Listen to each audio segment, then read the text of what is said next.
I just want to let Freeberg know. He told me to stop taking my nicotine pouches because I had brought too much energy. Freeberg, you see what I got here? Nick, blur that out. See what I have here? We're not doing promotions. Sent me this. We're not doing any of these promotions. What you need to know is he sent me my own flavors. Jason's Japanese trying to make a Wagyu side and hustle. burrata. Just so the rest of you guys know, Jason's trying to get It's paid. not a side hustle. I have no He's trying to turn the show into an infomercial, and he's trying to get paid personally. Freeberg, I'm selling this on eBay. If anyone wants to get my eBay site, please It's Phil Deutch. Let your winners ride. Rain Man David Sack.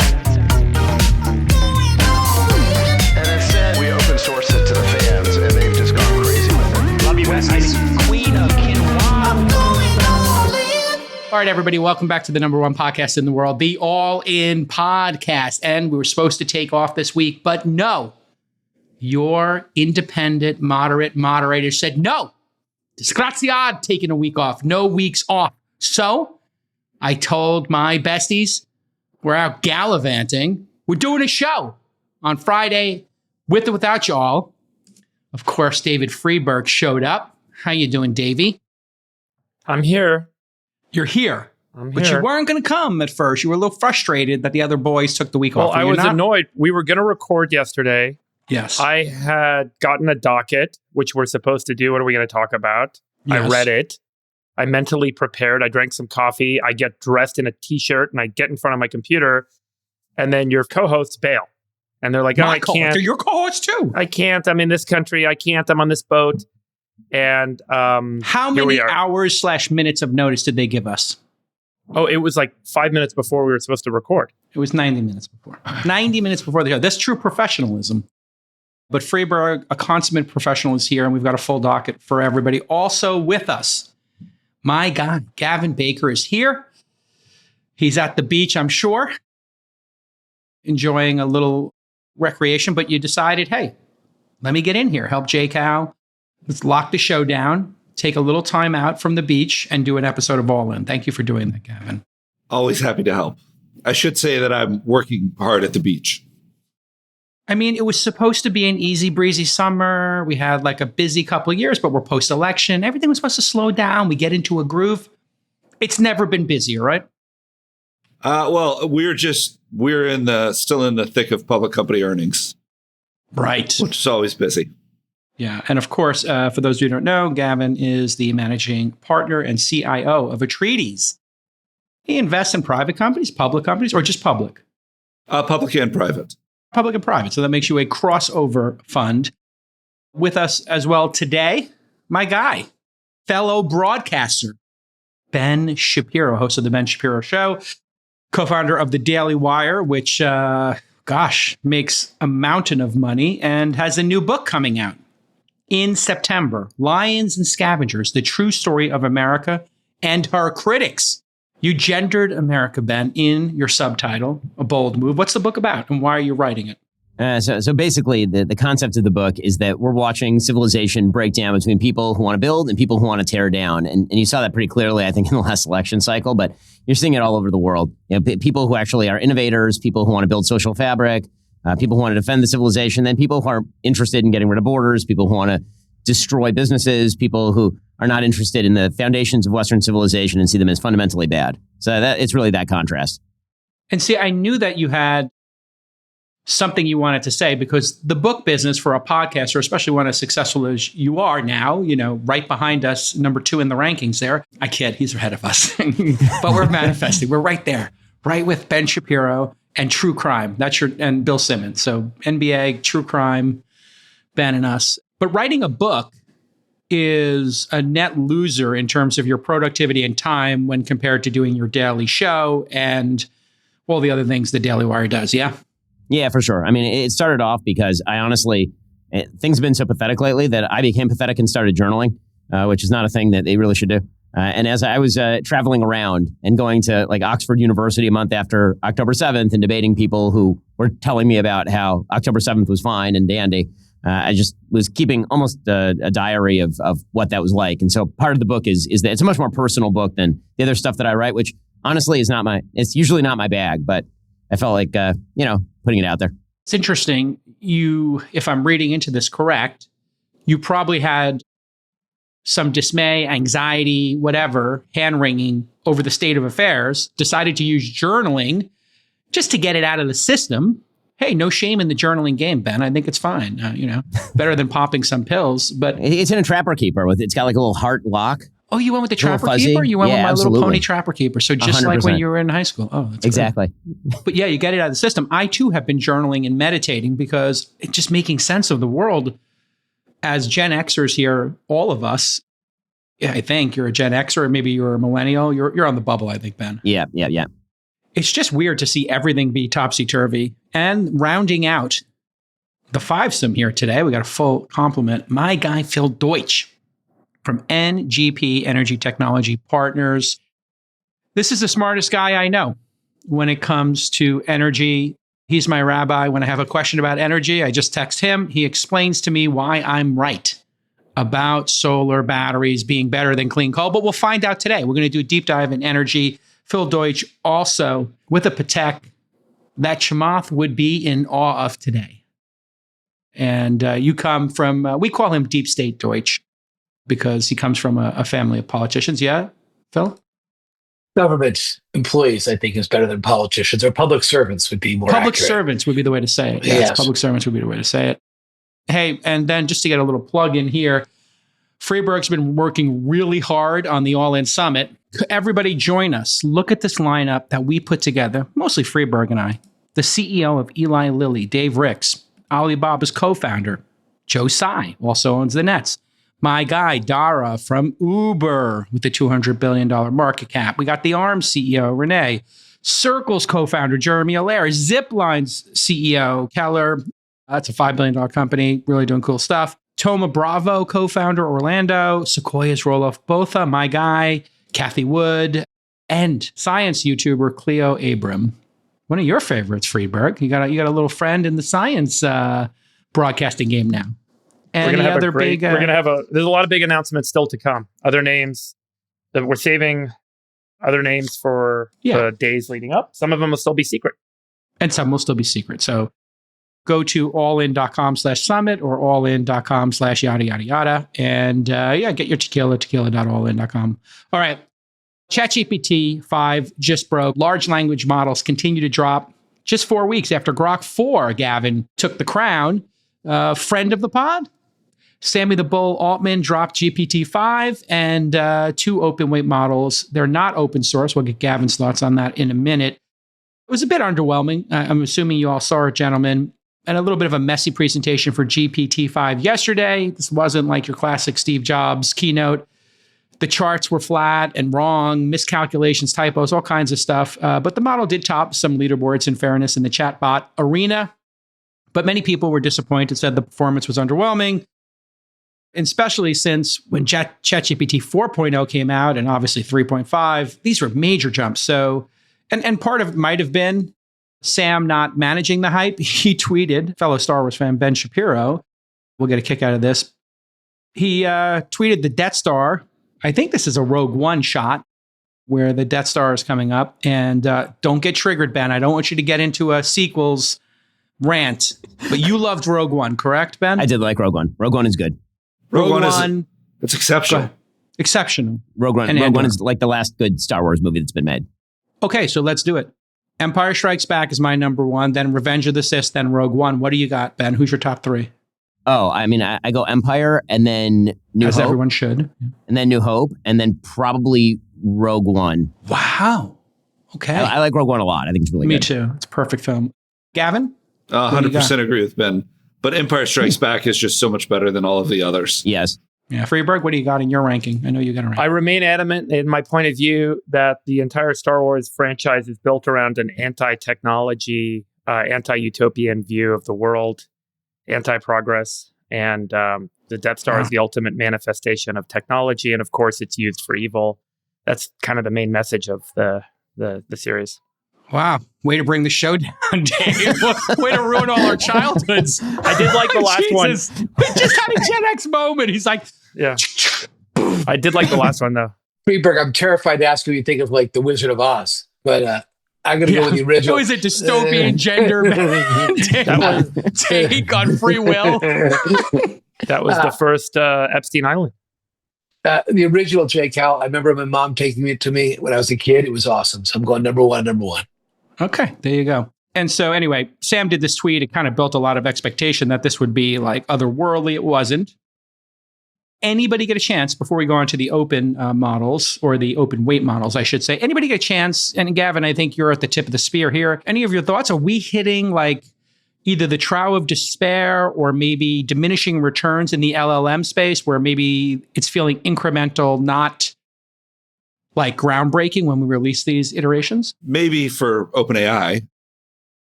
But if you look at Grok 4 versus Grok 3, that was a pretty giant leap. Okay. And I think what was surprising to me is this is the first time that, OpenAI has released a new model that was not decisively the best. Here's Grok 3. It comes out. It's the purple line. This is artificial analysis. And then, shortly thereafter, maybe 6 to 8 weeks, O3 comes out, and it is clearly significantly better. It's that black dot. And they've had that flex anytime they've been surpassed in the past. And, Google and Grok have surpassed OpenAI at times. What shocked me on the next slide, and I do think some of the loss of talent may be beginning to weigh, but, a big problem in AI is what's called benchmark saturation, which is just these models are getting so smart that benchmarks that were optimized even for, human graduate students are not sufficient to measure their intelligence. So we've developed these new benchmarks. There's Humanity's Last Exam on the left. And you can see... Can you explain what that is to the audience? It's got such an evocative name. What does it mean? It is a list. Everybody, you could just Google it, but the questions are ridiculously hard. They're extremely hard questions from a wide range of disciplines. And you can see Grok 4, when it came out, and it has improved since its release roughly a month ago, was at 44.4%, and GPT-5 was at 42%.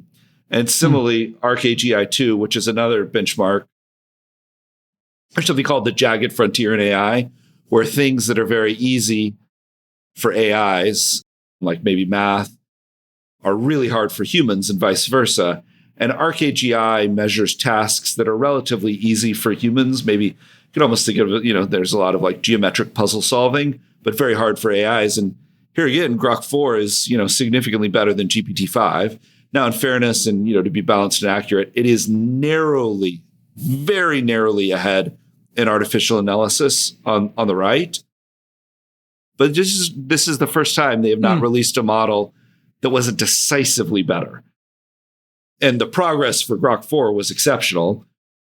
Grok 5 is coming soon. They have more. And I should note my firm is a shareholder of XAI. So, as much as I try to be objective, I am for sure biased because I am human, and to be human is to be biased. But they have the largest Blackwell cluster. So I'm optimistic for Grok 5. But, we're waiting on Gemini. I would expect there to be a very, an impressive new Gemini model. And we'll see how that lands relative to both Grok and GPT-5. But I do think it's significant that this is the first time that OpenAI has not been able to clearly beat a competitor on all metrics, a month after a new frontier model was kind of released from one of their chief rivals. Freeberg, let me ask you a question. And have you played with it yet, Dave? Have you gotten into ChatGPT-5? Yeah. So I'll get your initial thoughts, if any. But I'm interested in leveling up the conversation to this concept of why would they release it if they weren't a definitive winner? Because, hey, Sammy the Bull is pretty competitive. He knew that this was going to be the reaction, that it wasn't definitively better, but yet he released it anyway, which means, hey, maybe he's having a hard time making those innovations, and there has been the brain drain. So sort of two-parter there, and take whichever one you want first. I don't know how much this quote brain drain is affecting things, but I think one of the big milestones that was realized with this upgrade is it's kind of multimodal. So if you guys remember a couple of weeks ago, if you're using ChatGPT and you have a pro account, you have to select the model using the dropdown, which model do you want to run? And so, if you're doing a research task or a very simple kind of search task, you would choose the right model to increase speed or increase depth. Part of the factor that I think was a big upgrade with this system is that it kind of recognizes which underlying model to call and which underlying path to draw from. I actually tried by asking a very complicated research question, and then I asked a very simple kind of information retrieval question. And the information retrieval question, it very quickly pulled the answer, and the deep research, it got into the thinking mode. So it self-selected.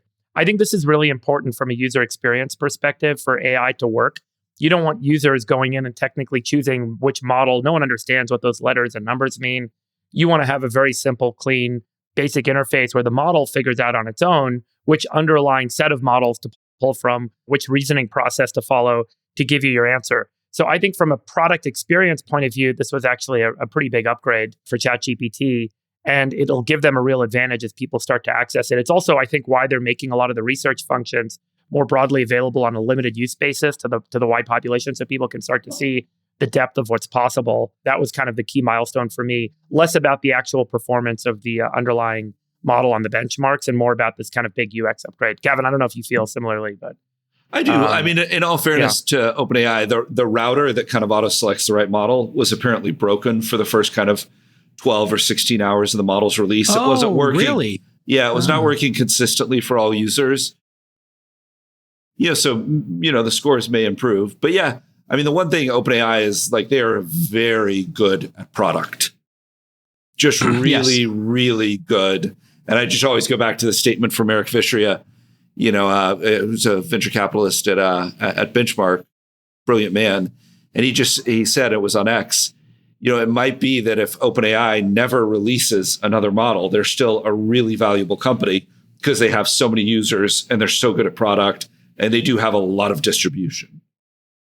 Phil Deutch, what inning are we in here? And how much of your research and do you rely on, or can you rely on these language models now, being in a very specific vertical every day, studying energy, et cetera, and those opportunities? Has it made its way into your workflow? And did you get to play with ChatGPT-5?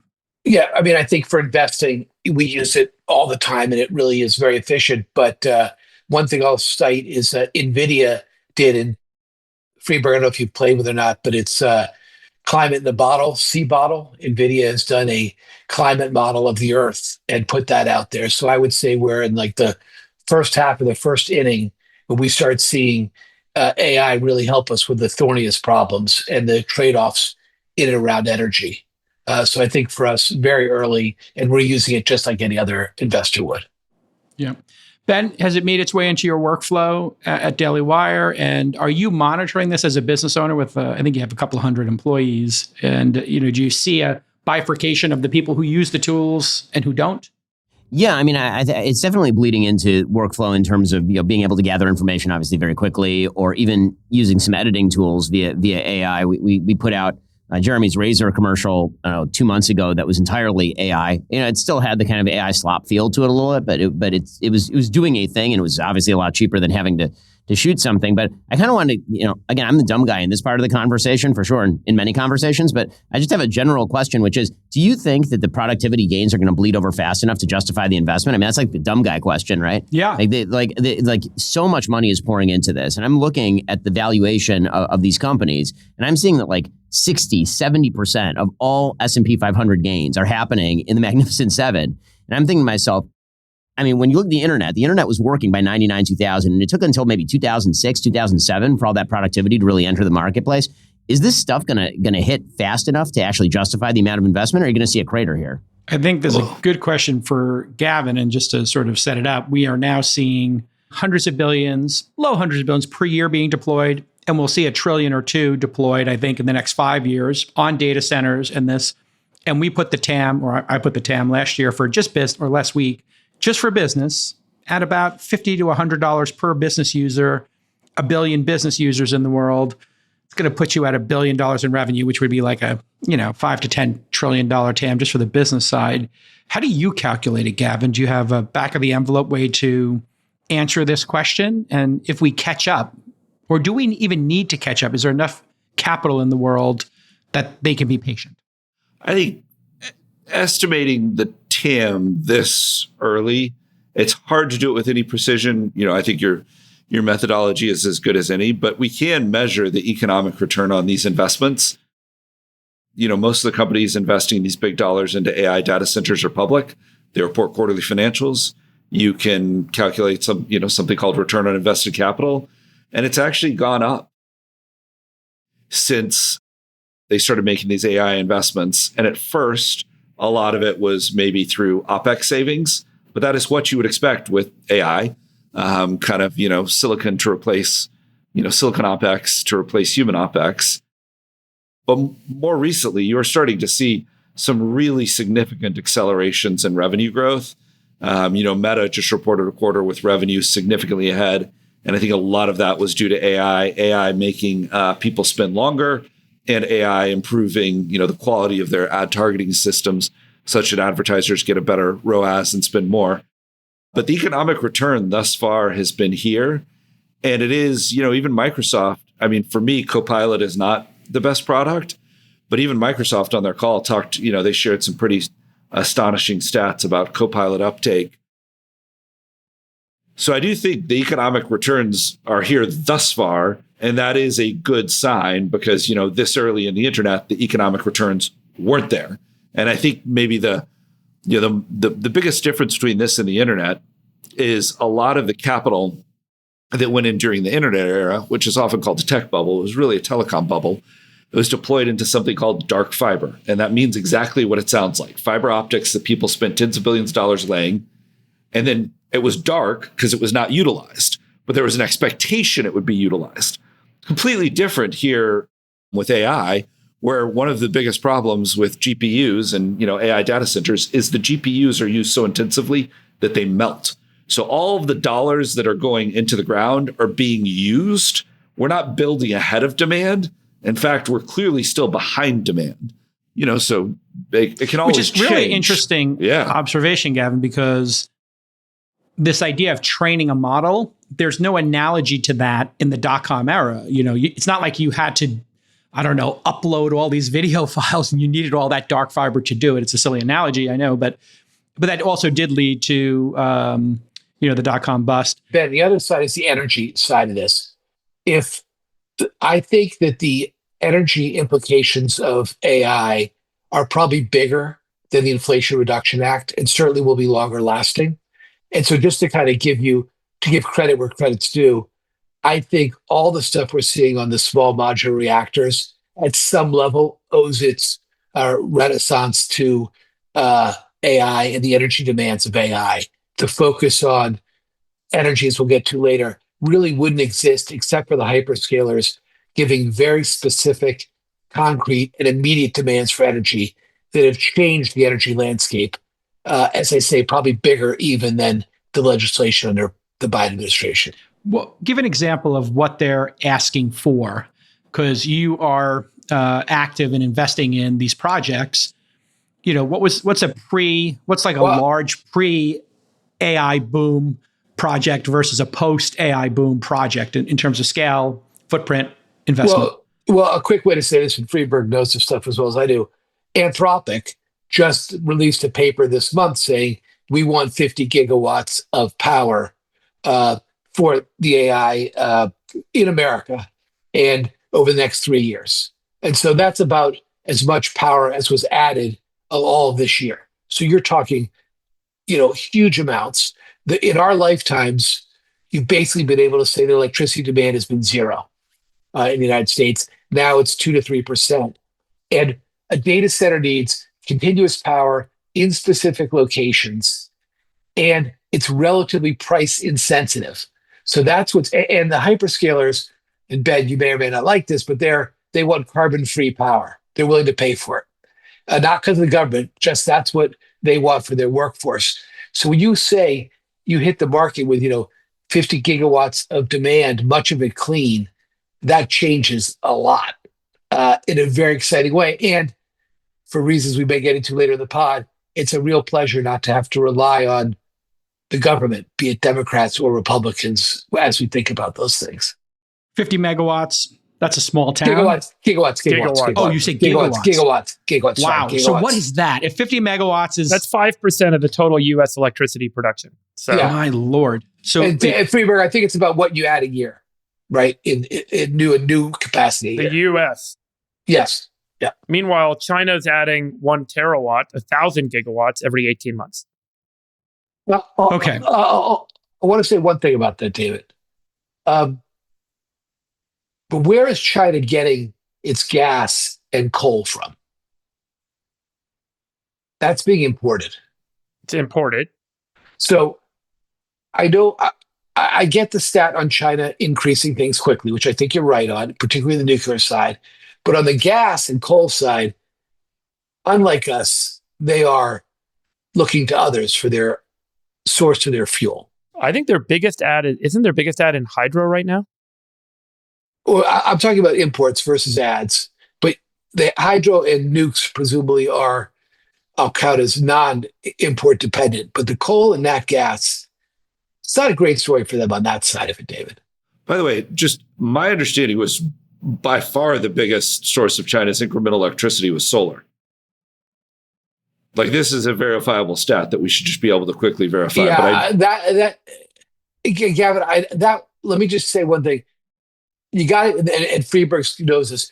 You got to be a little careful when you say where the electricity is coming from and what the additions are, right? So the U.S., our additions are like 80% solar to wind, but the installed base, it's under 20. Sure. So I think that stat you're citing is probably at best additions, not. Oh no, for sure it's additions. Yeah, for sure it's additions. But they're bringing on a lot of power every year relative to the installed base of the United States, and a lot of it is solar. Totally. Here's an interesting chart. This is China's solar surge. This comes from Bloomberg. China added more panels last year than any other country has in total.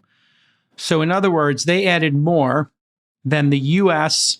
It looks like U.S., India, Japan, and Germany, they added in 1 year. And that's a 2023 number. I think 2024 took a massive jump. So here's the question. See, Jay Cal and Friedberg, here's the question that I would have asked Secretary Wright. Do you care about that slide? Because if you care about that slide, then you would have done different things in the one big, beautiful bill. Now, you might not care about that slide, but we're certainly not attacking the problem on that slide. So as well as we could be. Right. And they're also they have 150 plus nuclear reactors in some state of deployment. We've talked about that here countless times. So circling back to you, Ben, winning AI, do you consider that existential for America as somebody who's not in the industry? When you hear this discussion that we had in DC last week, when you hear technologists like ourselves, who obviously are investing in this is our book of business right now, do you think we are in an existential race for humanity to win the AI race with China? Or do you think that's like a construct, maybe that's just everybody wins and it's not an existential race that one person wins and the other person loses? Well, as you might imagine, I'm definitely in the existential race category. I just look at how China has utilized TikTok as a psyop weapon in a myriad of ways, gathering data, putting out its own propaganda at scale. And think about how they would do that with control of the tools that everybody uses in all of their businesses. And that's putting aside the military connotations. I was talking to my friend Mike Gallagher, who is a congressman on the subcommittee on China and who's now over at Palantir doing policy over there. And he was pointing out correctly that China's capacity, if they win the AI race militarily, is going to explode. And that's going to mean an awful lot for things like freedom of the seas. It's going to be a lot for our allies, for America's economic dominance in the world.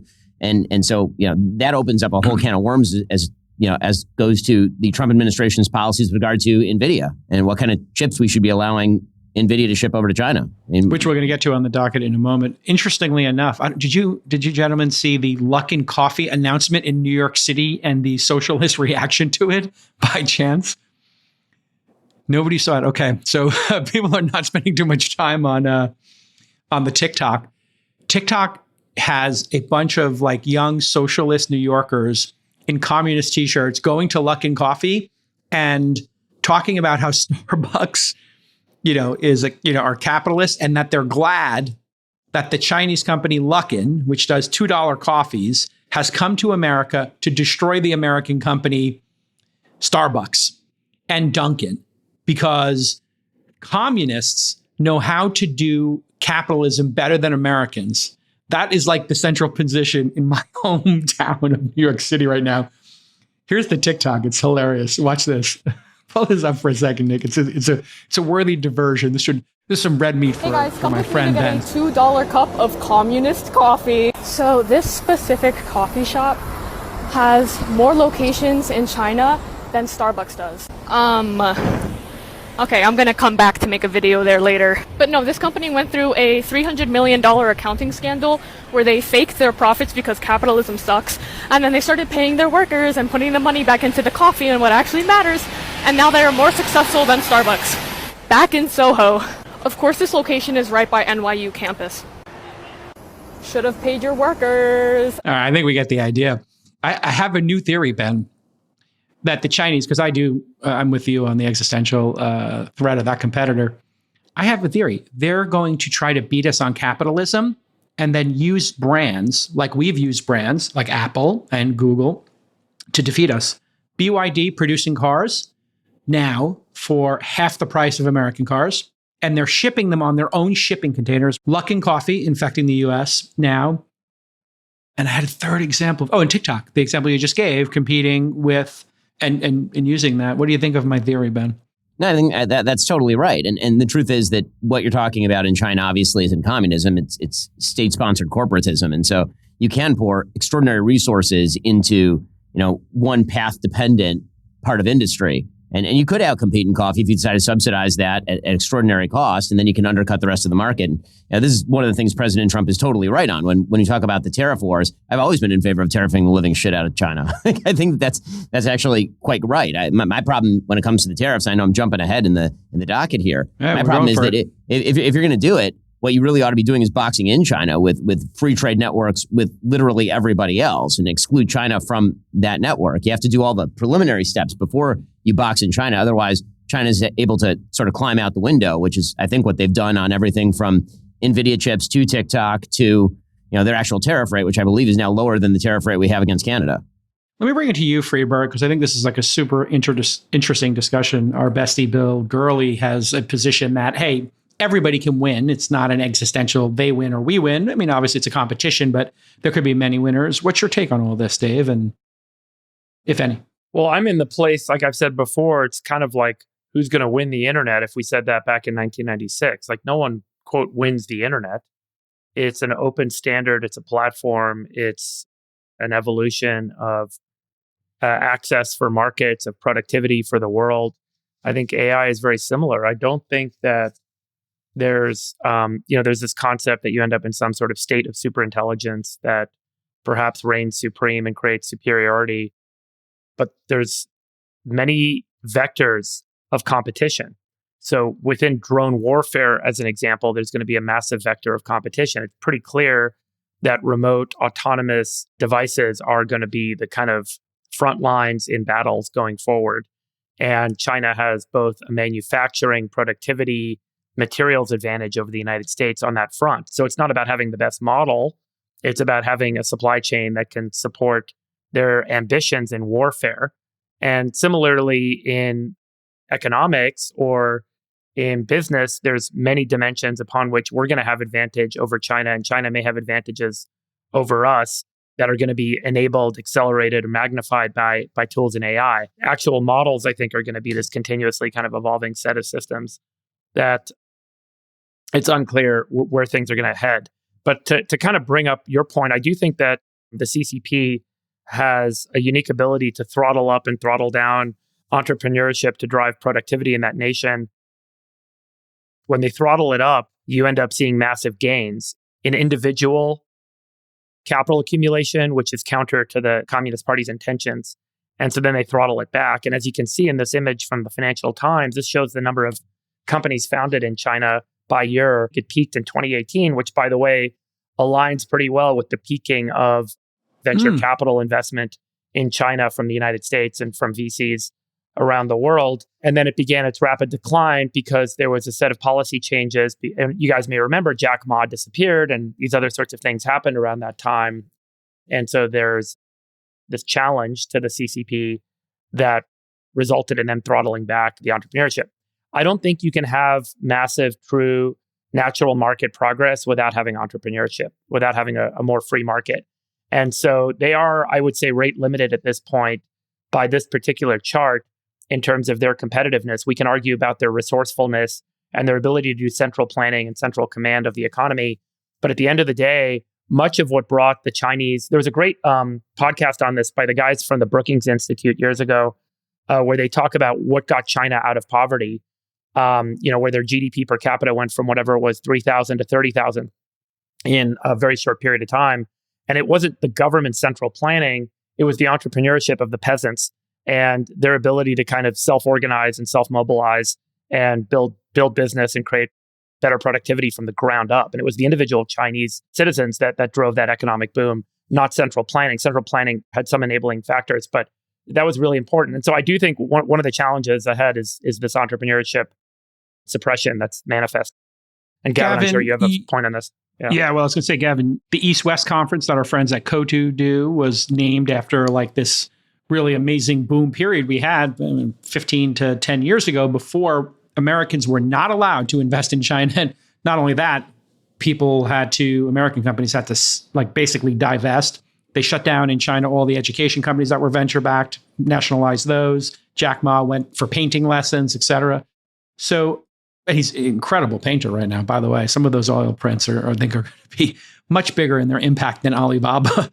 But Gavin, you would, I think, agree, like an investment in China, we were on a really great track that got shut down.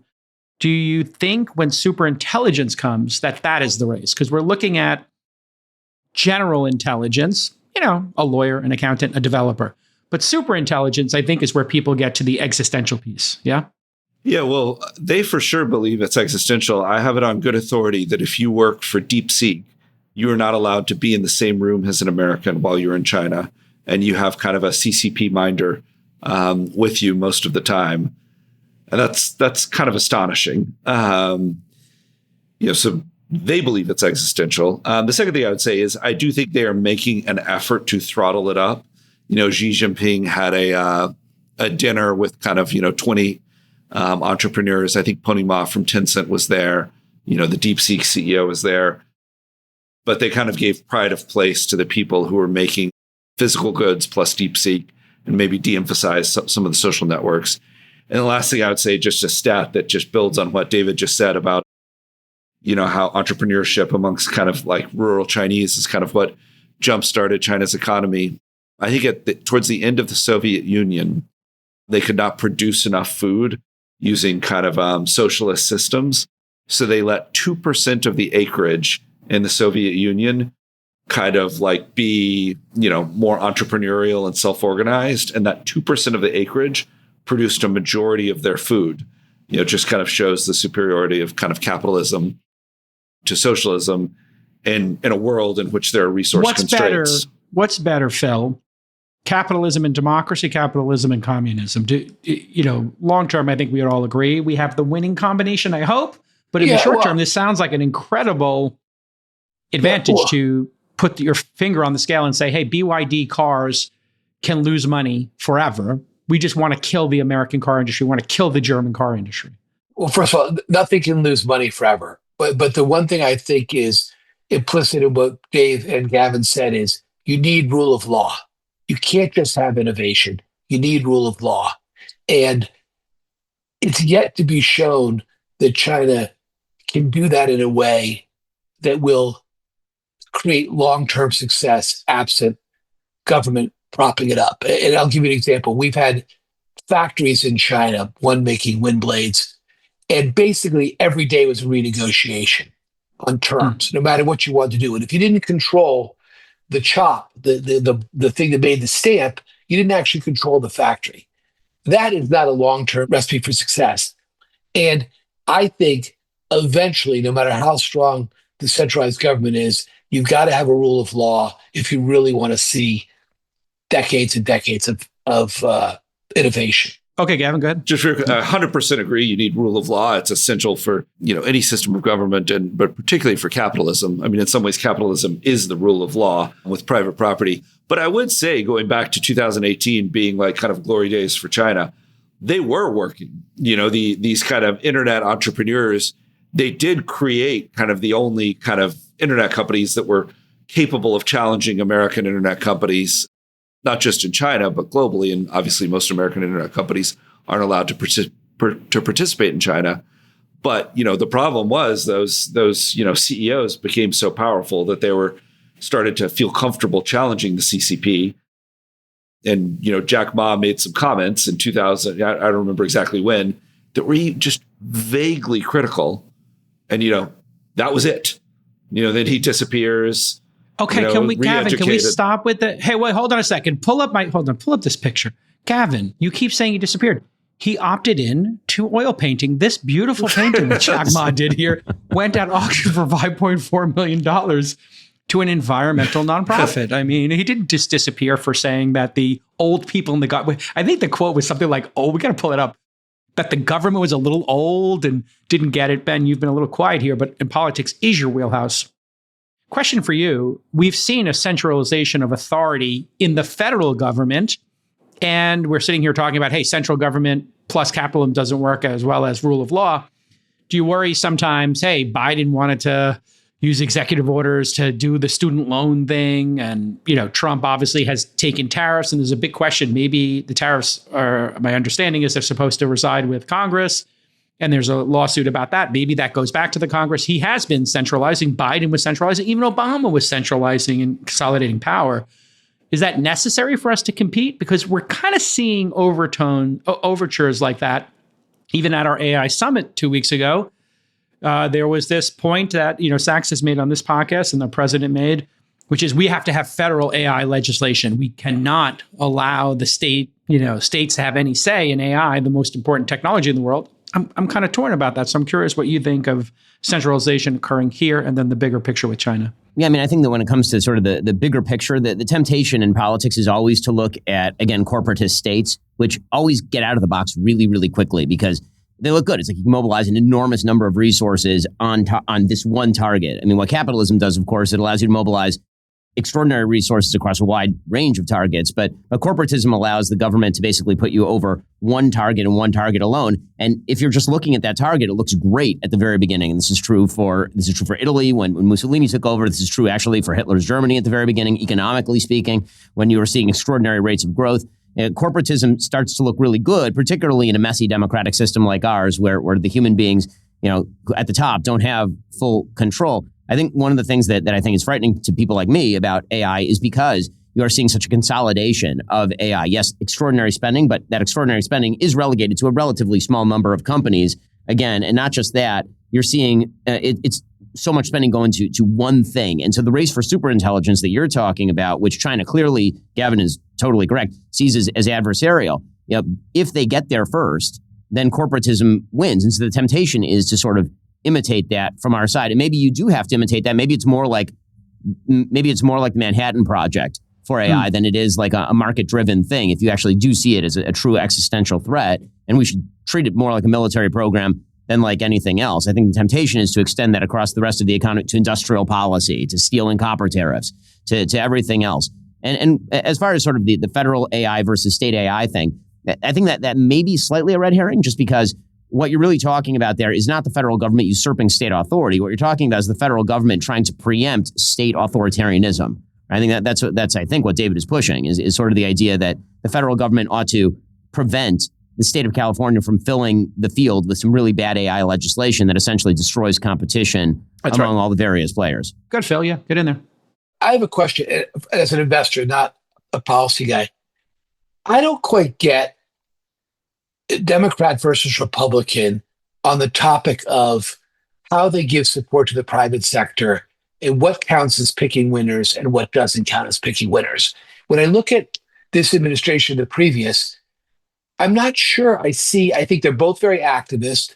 They both kind of seem to pick winners and losers. And I feel like that distinction's kind of lost a little bit. Does that make any sense to you? Like one had the IRA, but then the other has like rare earths or this or that. Like it's very hard when they switch like that, Ben. It's really hard to know where solid ground is as an investor. I mean, listen, I totally agree with you on that. And I do think that the centralization of power in the federal government and the choosing of the winners and the losers over the course of the last several decades, actually, has been really denigrating for private industry. I mean, I'd prefer that nobody was picking winners and losers. But I think that, if you basically are now relegated to a choice between the winners that are picked by the Trump administration and the winners picked by the Biden administration, from a political point of view, I'm going to pick the winners picked by the Trump administration. I think they're doing a better job picking the winners. But just on a principled level and a general market level, I prefer that nobody be doing these sort of subsidies. I don't like I don't like centralized planning and central industrial policy this way. And so let me just, I think I agree with you almost 80%. And David, this is where I think I disagree with both of you a little bit. The subsidies, right, have really helped solar, wind, EV, a lot, and other industries outside of energy as well. So I think what I would love to see is rational subsidies that consistently last through Republican and Democratic administrations. And we had that a little bit with Bush and Clinton with some of the renewable stuff, David, like Governor Bush put in wind requirements in Texas that carried through.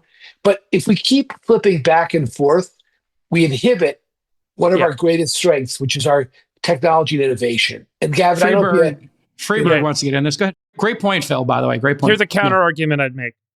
The subsidies, while they may have benefited those two particular industries, created a financial disincentive for investing in nuclear. And so there's always a loser.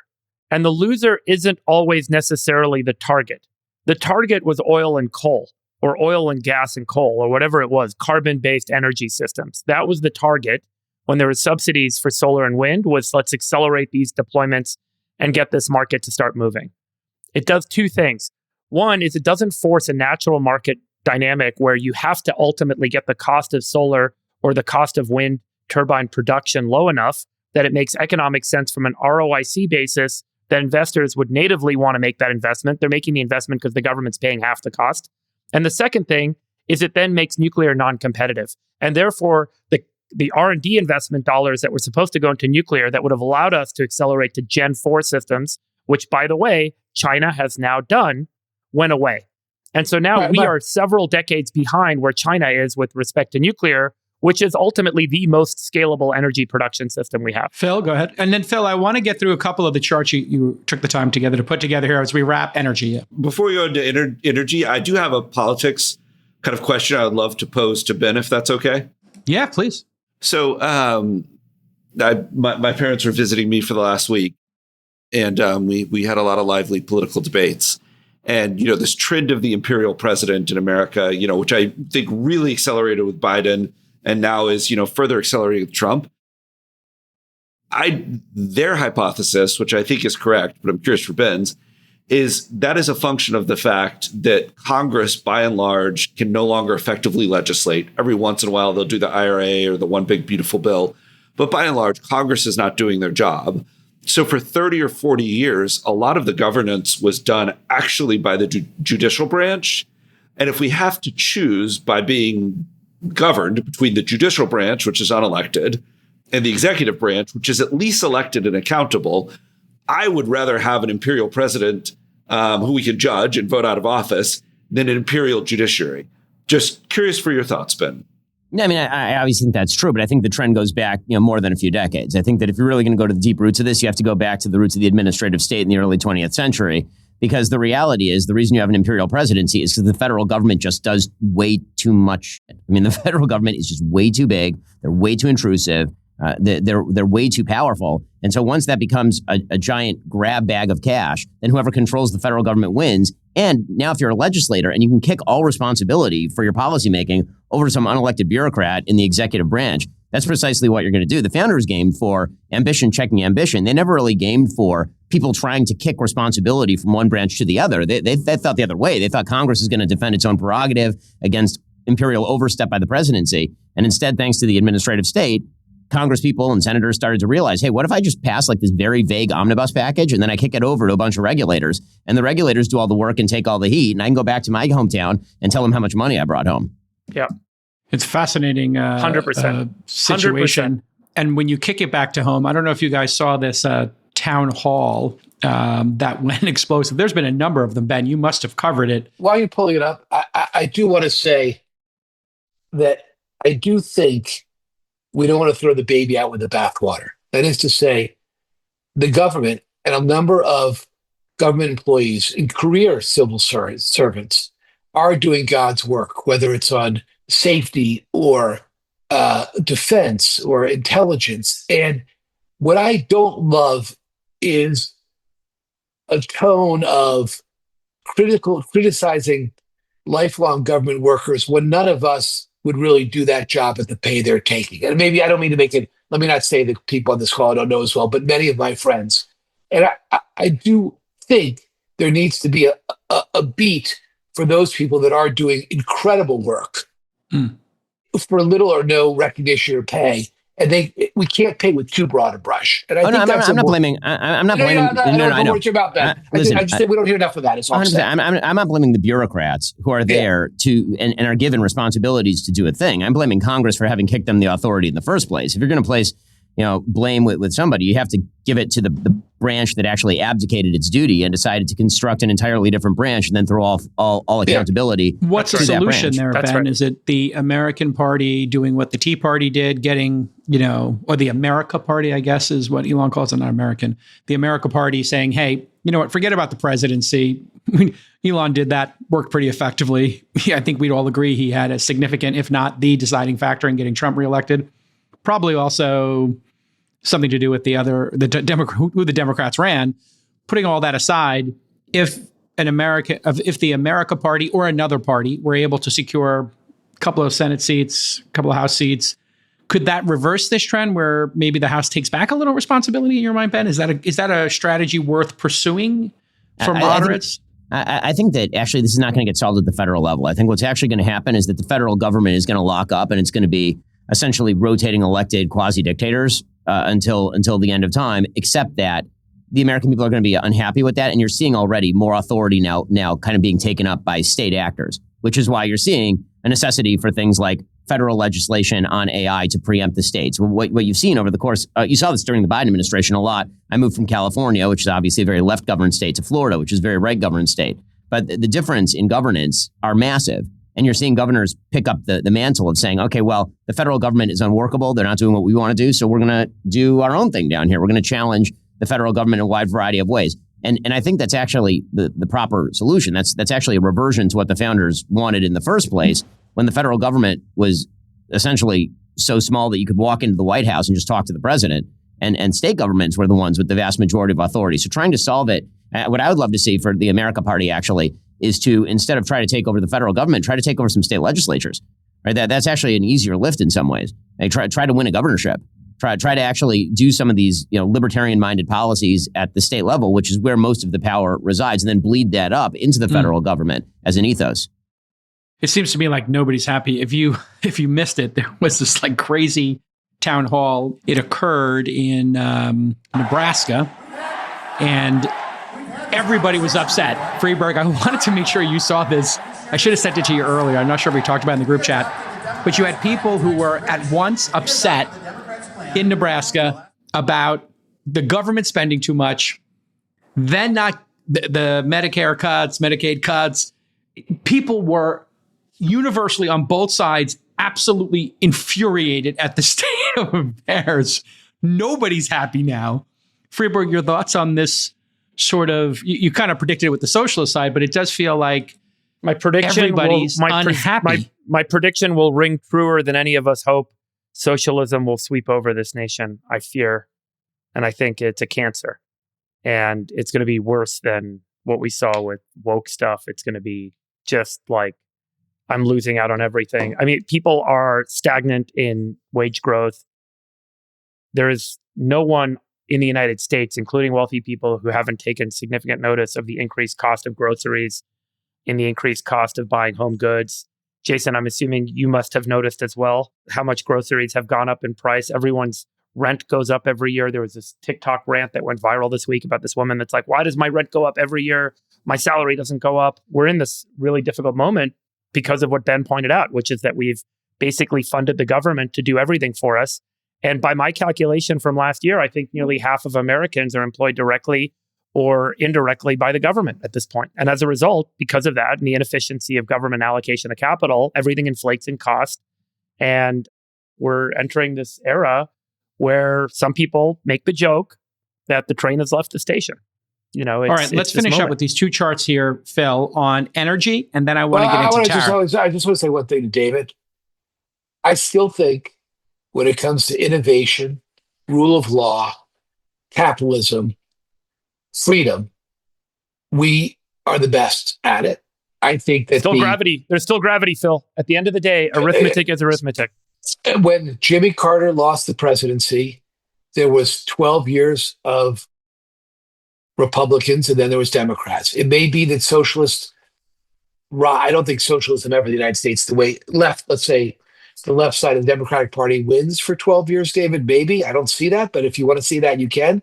But it will swing back. This country is incredibly resilient, and I have complete faith in that resilience. Love it. Can Love I the just optimism. Hold on. Let me just get these two charts out of the way real quick. Finish up the energy charts here, and then we'll continue the discussion as we pivot over to tariffs, which is obviously related to all this. All right. So, David, yes, I want to go back to this because I think I can't emphasize enough how much I love you and think how smart you are, and I also think the last argument made was absolute bullshit. Regarding the what? The idea that the subsidies that went to wind and solar were at the expense of nuke is nutty. And let me tell you why. The issue with nukes, and you say this so wonderfully on China, the issue with nukes is regulation and what Ben was saying, we're stifling innovation there. And we've got to figure out a way, and I think the Secretary of Energy and the President have done a great job of this, to rationalize the regulatory framework around nuclear power. What hurts nukes is not their cost per kilowatt subsidy. It's a massive amounts of bureaucracy around them. So if you were to give the nuclear power industry 5 or 10 cents a kilowatt hour, that doesn't help them with their big problem. So, and wind and solar, that's what you gave them. And the sizes are different as well. And one's a distributed resource and one's a centralized. So I guess what I'd say is, I don't think we have to treat them the same. I'm 100% with you that we should be subsidizing nuclear power. It's clean, it's baseload, it's reliable. We could do small modular reactors. They can be used for data centers, all of the above. We don't have to pit our children against each other. And in this case, they really aren't against each other. The chart you're showing, explain the chart you just showed. Why should we, and then I have a second question for you, which is why should we subsidize nuclear when we have hundreds of billions of dollars being spent by the most powerful Mag 7 companies in the world and sovereign wealth funds who want to invest in it? Why do the taxpayers have to pay for that? You can get to that in a second, but walk me through this global electricity generation chart you pulled up here, just real quick. So what this chart shows is how quickly electricity has come on from solar, the growth rate of solar. And so actually, Gavin, there may be a chat GPT chart on the uptick in AI, but what you see is the hyperbolic growth of solar. And so this goes to the fact of it really has been a success, cost rate on 80 or 90%, and it's beginning to grow. And I agree with David, eventually you have to have storage with solar. So you can't quite match gas to solar, but we've had incredible success reducing costs of solar and wind and incredible growth. And so that's what the result of those incentives have been. It's been successful that way. And that's now the second chart here, the OBBB chart. The OBBB chart, this just goes to show that when you take away incentives, you lose some generation. And so the point of this chart is, if we really need all we can eat on energy for artificial intelligence, and if artificial intelligence, the race is the race for national security and dominance of the world, this is saying we're taking a step backwards on this supply. And again, it's not either or, David. I would say do as much solar and wind as you can, as much SMRs as you can, do as much energy to make us a dominant player in artificial intelligence as well as other things. Freeberg, your response. Sorry, that's what I'd say.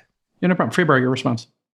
Yeah, so again, I think the point I was trying to make, Phil, is by driving the private market capital into solar and wind, because it is now discounted, so you get a high rate of return by applying your capital there, you're not likely to put that capital in the development or the extension of nuclear technology.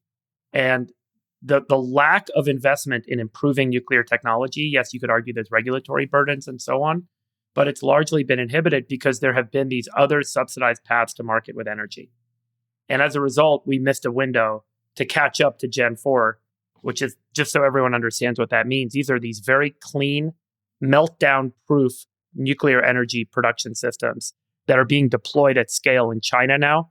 And the US doesn't have any, and we have no path to getting these deployed.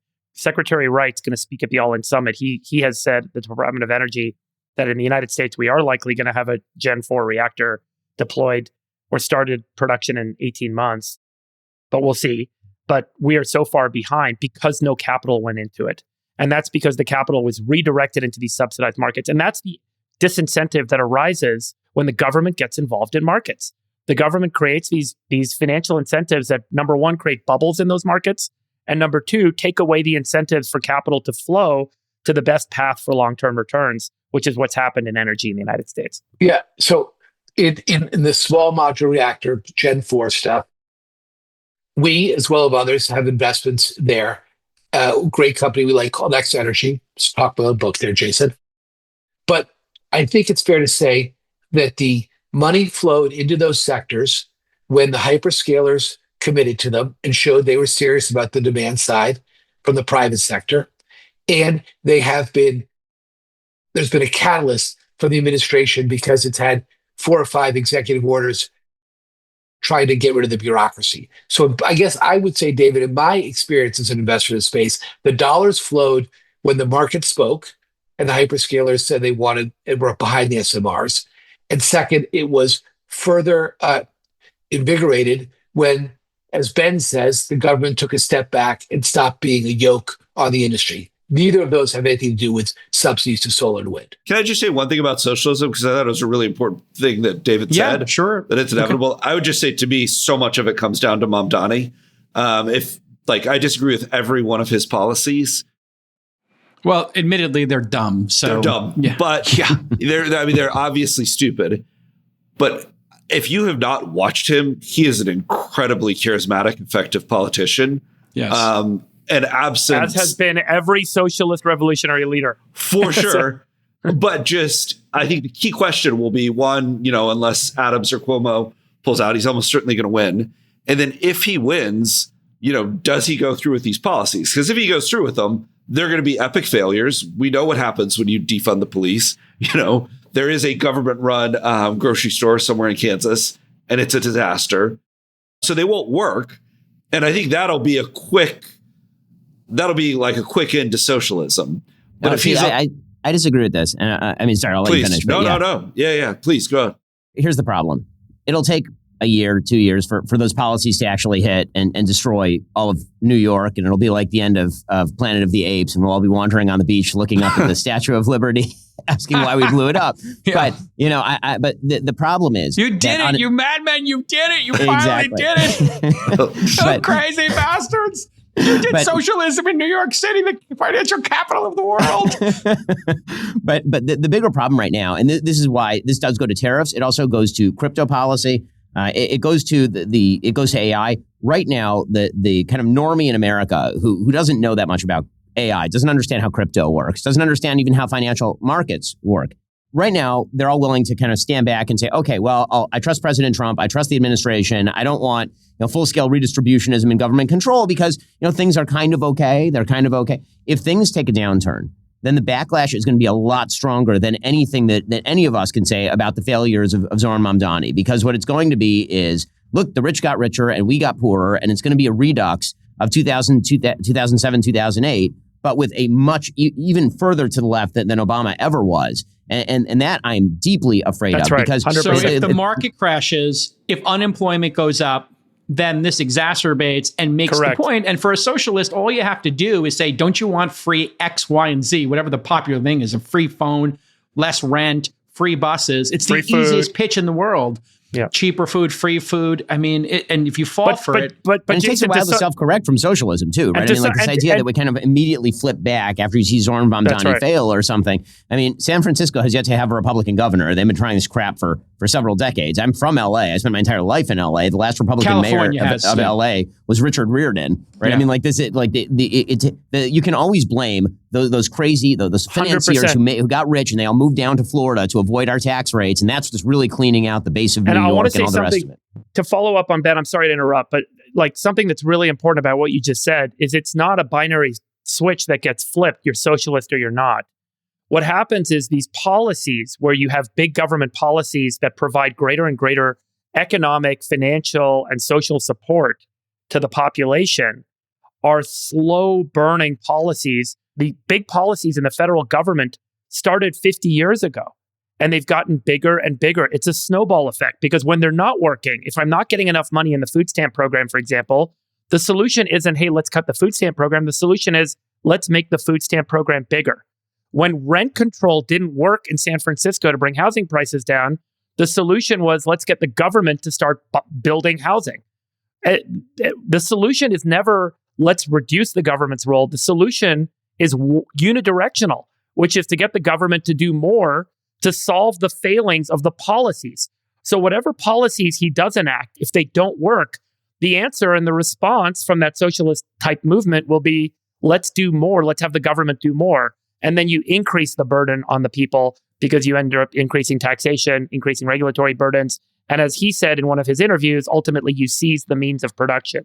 And that's the end goal of his government. It's so simple to solve this problem. I hate to make it too difficult here, but if we had the super funds like in Australia and people had the directional ownership and Social Security gets retired for people actually having, being in the market, and we just crack the regulations on housing and build much more housing, this will change everything. And the housing issue is so oppressive to this generation, and the cost of their education is so oppressive. Now, they have opted out of education. They're starting to look at it and go, I'm going to UT. I'm going to be in a state where I can pay, $50K in total for my degree. So young people are getting smart about this, thank goodness, and they're going for trade degrees where plumbers and electricians are making $150K a year. But you have to solve housing. I have watched this so acutely in my move to Austin. I suppose, Ben, when you moved to Nashville and Florida, you saw the same thing with your teams. When people don't have to spend 60% of their nut on their housing, their anxiety level goes down massively. And when they feel they have ownership in a home, it goes down massively. Why we cannot fix this problem, or why neither president just says, I am going to make housing, when I run for president, presidentjason.com, I am going to just make housing my thing. We're building 10 million homes, and the government's going to build 2 new cities, and we're going to make housing affordable.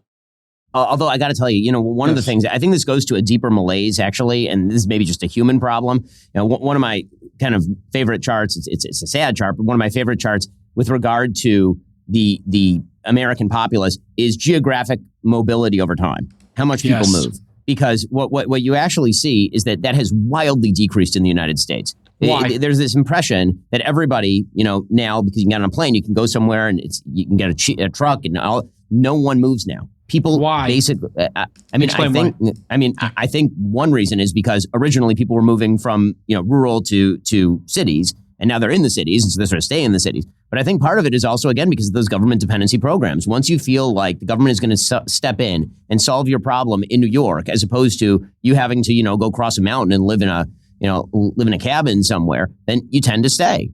And you do that enough, broadly speaking, on a federal level, and what you end up with is people who really believe.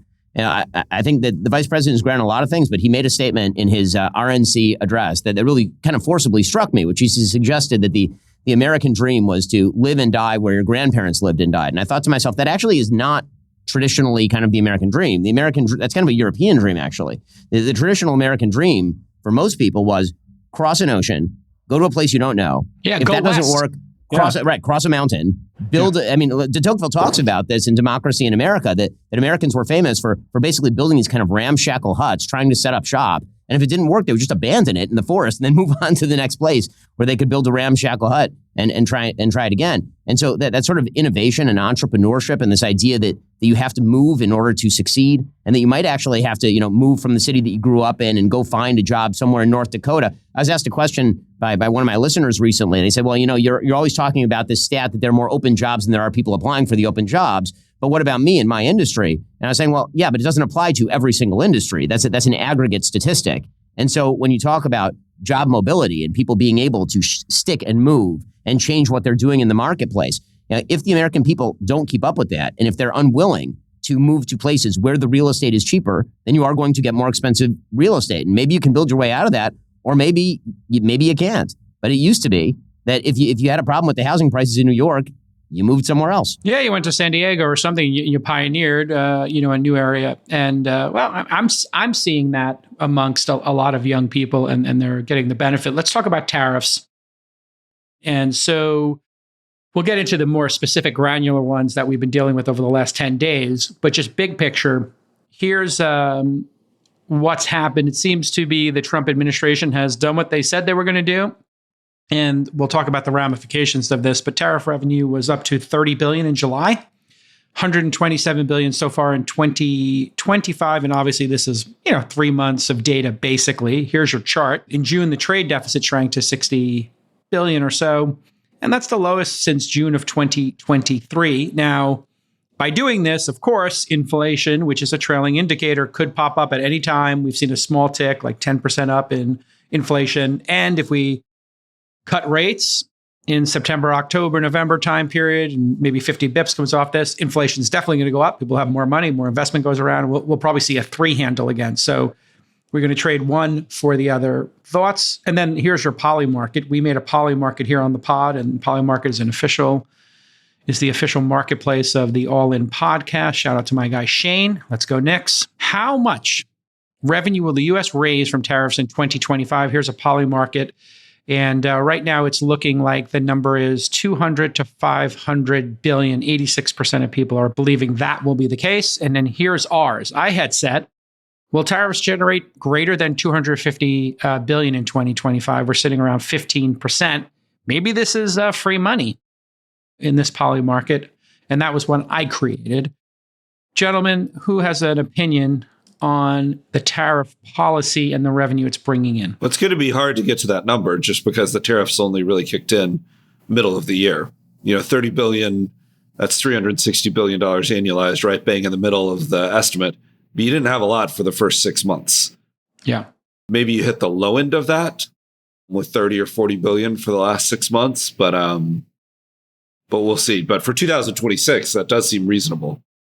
250, we're halfway there. We're at 125. So we'll see if they can keep it up and then what the impact is. Phil, what are your thoughts on this tariff policy and the revenue it's bringing in? Is the juice worth the squeeze? Well, I assume wouldn't the president say he already hit it because he got 500 from the Japanese?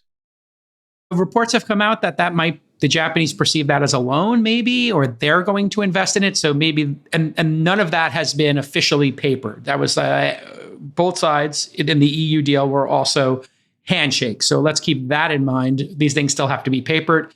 And then there's this potential that tariff powers could reside in the House and Trump will not be able to do any of this. And it all gets reversed in our very polarizing time. So I'm just going to speak about the part of this that I have a little bit of understanding on. Let's say you tariff solar panels coming from the Chinese. You could do that for a variety of legitimate reasons, equalizing playing fields, et cetera. But you are, at the end of the day, increasing your energy costs. So to me, what I struggle with is globalization throughout my lifetime has been a net plus to the world and the United States. We've now increasingly focused on supply chain security and at the expense of globalization. I don't know, and I'm not smart enough to know whether that's a long-term or good trend. And so that's what I can't quite play out in my head. Well, in fairness, nobody knows. This is a complete reversal of what we've done. Ben, your thoughts? Yeah, I mean, I think that there's a lot of triumphalism a little bit early on this policy. Give it 6 months and see where we're at. I think one of the indicators that's sort of fascinating is the lack of inflation, because obviously a lot of people were expecting that inflation was going to pop as soon as the tariffs kind of hit. And it hasn't been a lot of time, but one of the kind of problematic indicators is maybe inflation didn't pop because demand dropped. And so what you're actually watching is a temporary spike in the kinds of revenue that are coming in via the tariffs, because it's almost a one-time expenditure, and then the demand is going to drop. And so what you will see is the tariff revenue coming into the country go down, demand dropping, inflation coming down. And that's when you will see the Federal Reserve step in and lower those interest rates in order to sort of artificially juice the economy. I understand, I think kind of what they're trying to do, sort of. I mean, and I think they're trying to do multiple things at once, some in conflict with one another, because you can champion the amount of revenue that we're raising off of tariffs, but you can't do that at the same time that you're championing reshoring, because if you reshore, then that revenue is going to go away, presumably, right? You're not going to be buying product from overseas. You're going to be buying product domestically, and then no one is going to be shipping anything here in the first place. Those two things are eventually mutually exclusive. And then if you're doing all of that while attempting to also, either box in China simultaneously, but kind of not box in China, it seems very confounding. And the thing that I'm getting from most of the investors that I'm talking to is just confusion at this point. It's just a feeling as though we're kind of riding in choppy waters and there's no sort of stability or stasis. And so I'd like to see anything kind of sit for a few months so we know what the hell is going on. Why is Trump so sure this is going to work then in your mind? What's the, most charitable interpretation of this? Or is this, he's living in a different paradigm, or one might say an older paradigm of manufacturing in the U.S.? Yeah. Well, I mean, when it comes to President Trump and the economy, he's always been more of a zero-sum thinker than a sort of grow the pie thinker. And so when he looks at tariffs, he says somebody's winning, somebody's losing. This is why his tariff rates are based on trade deficits as opposed to actual tariff rates, right? He was saying we're going to do reciprocal tariffs. And then we looked at that big board he was holding up, and it had literally nothing to do with the tariff rates that Vietnam had on the United States. It had to do with the trade deficit that we had with Vietnam. It's why we just hit the Swiss with a 39% tariff. And all they produce is, as Orson Welles famously says in The Third Man, is cuckoo clocks. Like, what exactly are we doing here?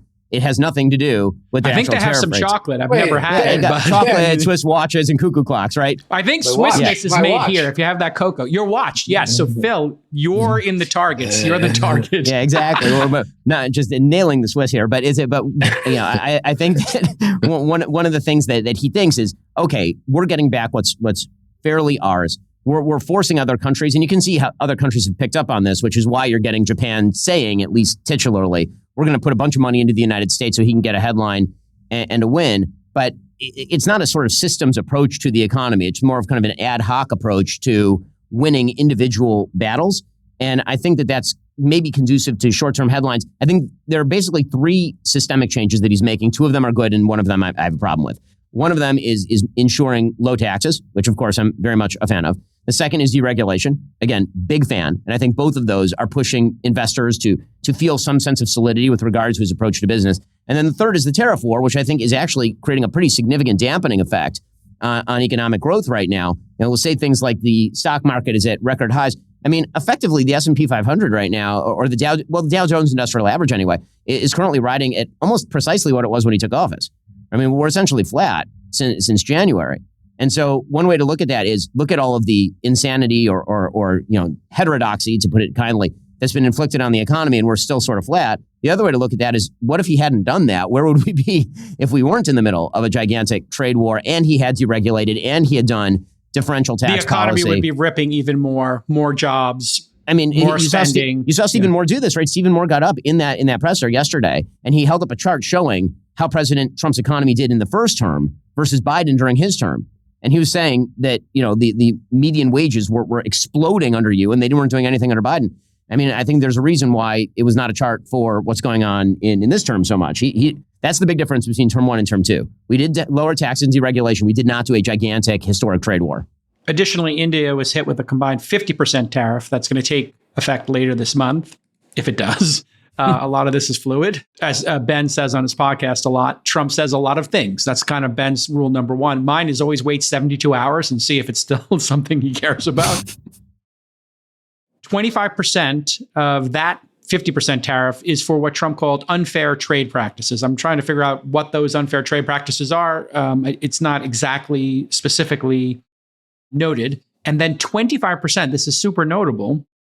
And as you know, Trump, Ben, and I, both the three of us, all are in sync that, hey, maybe Russia shouldn't invade democracies. And so that is a punishment for India buying Russian oil, which is interesting that he's now, basically taking the Biden playbook, which is, hey, we're going to provide arms on a loan lease. They're going to have to buy them to Ukraine. And we're going to start penalizing people for buying oil from Russia. I'm curious, Phil or Gavin, what you think of the tariffs overall? Confounding to you? You're in favor of them? You're willing to see what happens a year from now? And what happens, Phil, if it doesn't work? What will this do to Trump's second term legacy if we're sitting here a year from now and it doesn't work? Or if we're sitting here, conversely, a year from now and, hey, he's printing money and we're getting all this incredible investment, and maybe some of this money goes to pay down the deficit, or we're neutral, which is kind of their overall plan. They think these tariffs can help us become neutral in our deficit accumulation. I'm clearly not a tariff expert, but I would say he does. I think one thing about these tariffs, and this goes to David's point on government and socialism, seeing a president take action in a way that's never been done before, whether it's Doge or tariffs or tweeting, I think does, even for a diehard Democrat like me, it's refreshing. And David, maybe it goes to show that the inevitable creep of government doesn't have to happen. And so even from a Republican, I find that part refreshing. It's a refreshing thing to say. The flip side of it is he does seem to, sometimes it seems like there's spaghetti being thrown against the wall, or positions are reversed very quickly, and we don't know what the long-term effects. You say, Jason, of course we don't know, but there are a lot of people, some of your co-hosts, who aren't willing to concede we don't know. And if he's wrong, and if the economy is in terrible shape in the latter part of his term, the whole world is going to be upside down. I mean, Gavin, I almost think of it as like, an out of consensus view on where this stock could head. I mean, if we have low stock market, high unemployment, high inflation, then things don't look as good for JD or Rubio, and we'll be in a different world. I hope, David, not in a world of socialism, but that's what's at stake here, I think, Jason. If it doesn't work out, then handicap it. Chances it works out, chances it doesn't. Give me a percentage, Phil. And then, Gavin, you're giving the percentage. I mean, I guess I'm going to say 50-50, which sounds wimpy, but it's pretty damn scary that it's 50-50 on such big things. I just don't know what the unintended consequences are. I'm just not smart enough to see it. Well, Gavin, your thoughts? I mean, we are in uncharted territory. We haven't had a tariff war like this in, I don't know, 50, 100 years. When was the last one? Well, I'm sure Ben knows, but Gavin, it's actually a higher average tariff rate than Smoot-Hawley now. Yeah. So more than 100 years. Yeah. 100 years. So to say we're in uncharted territory, there's nobody on the planet who was an adult when that happened. So we have nobody with firsthand experience here. Gavin, chances this blows up, chances it is brilliant. Well, handicap it on a percentage basis. You're being forced. You're on all in. You got to state a specific. I'm not letting you off the hook.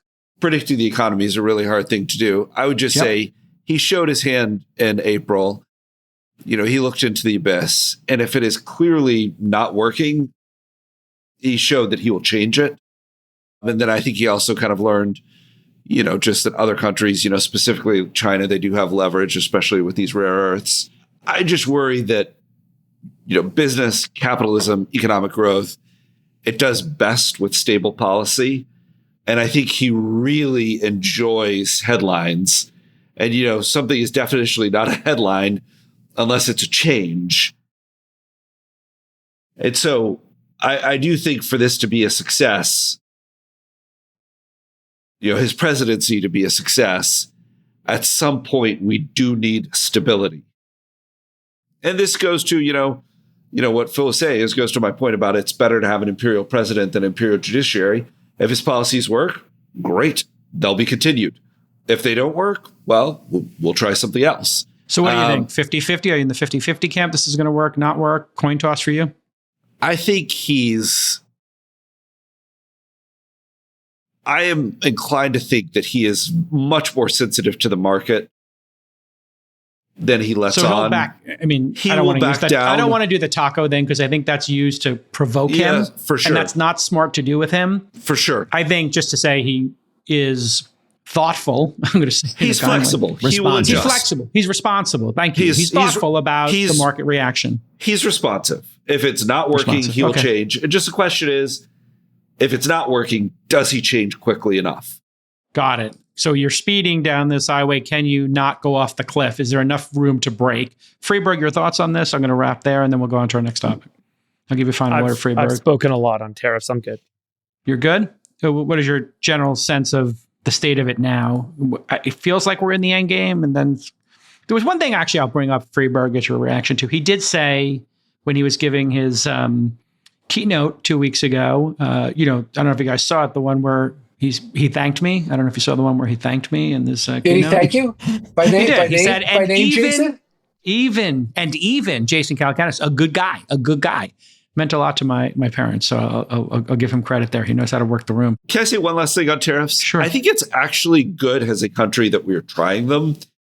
Whether they work or not, it will just be nice to know, and it's a nice experiment. Tariffs were traditionally a Democratic policy position. Clinton ran on them. Obama ran on them to maybe a slightly lesser degree. They're generally talked out of them by kind of, their Treasury Secretary, who generally came from Wall Street. But, they've been an animating feature of political discourse for 30 or 40 years.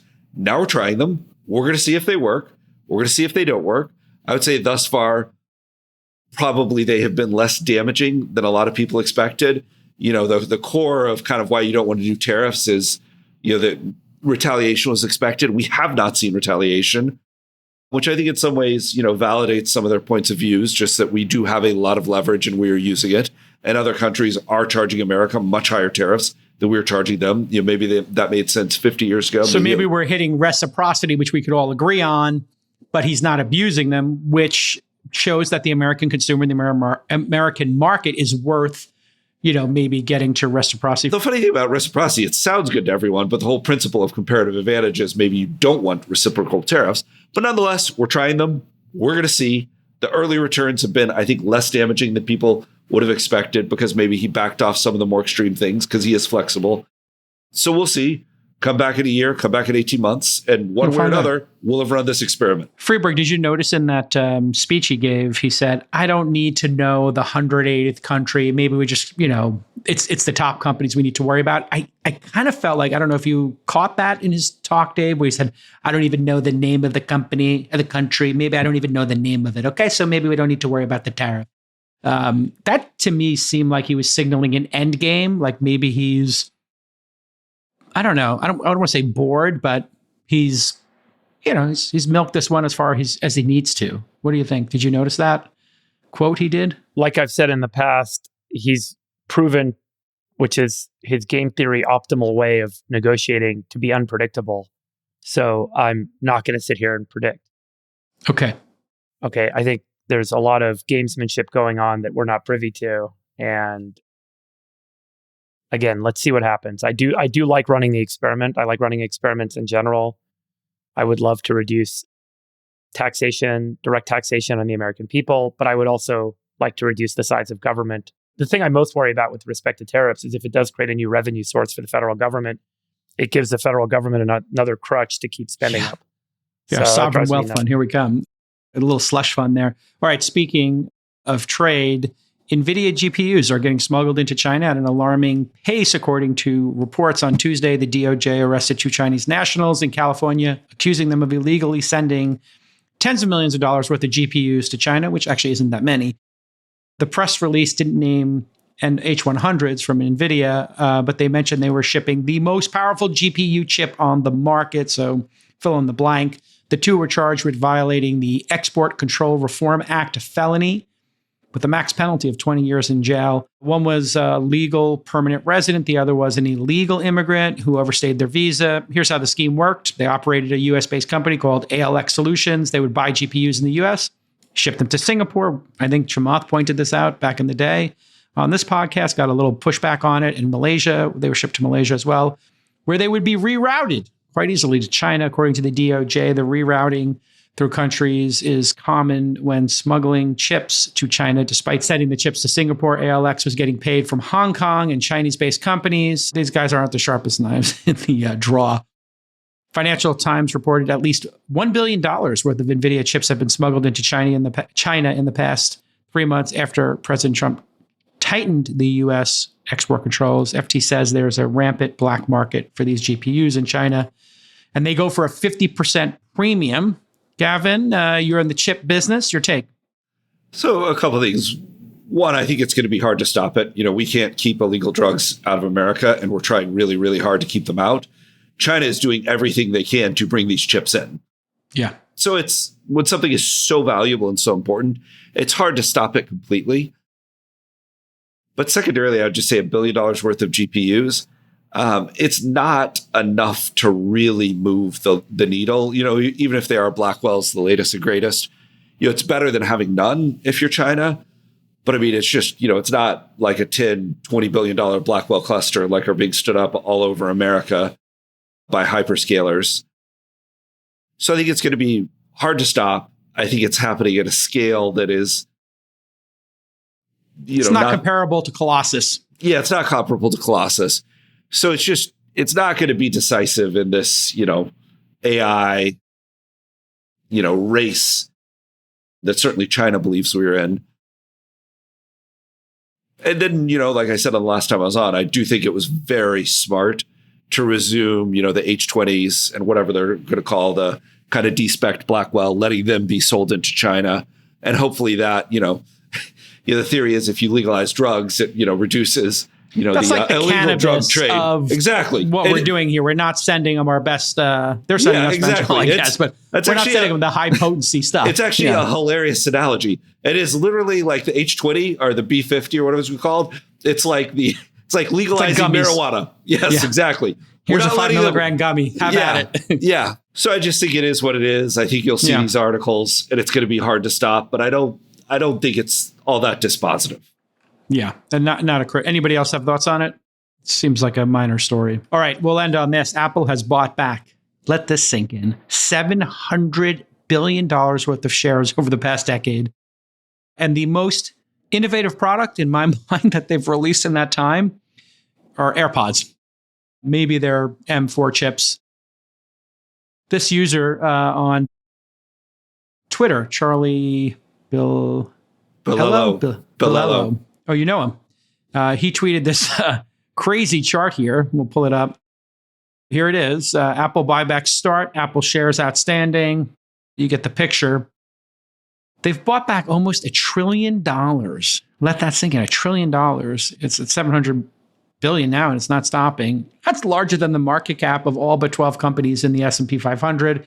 I famously, or notably said maybe 10 years ago, Apple should buy Tesla for 50, 75 billion, back when Tesla was, in kind of dire straits. And that was 3 times more than the next closest company, Google, bought back 190 billion. For that money, they could have bought Disney for 150 billion, Netflix 150 billion, Tesla for 100 billion in 2020, Uber for 100 billion in 2021, Robinhood for under 10 billion in 2022, and BMW, Steve Jobs' favorite car company, for 70 billion in 2023, and still had 120 billion left over.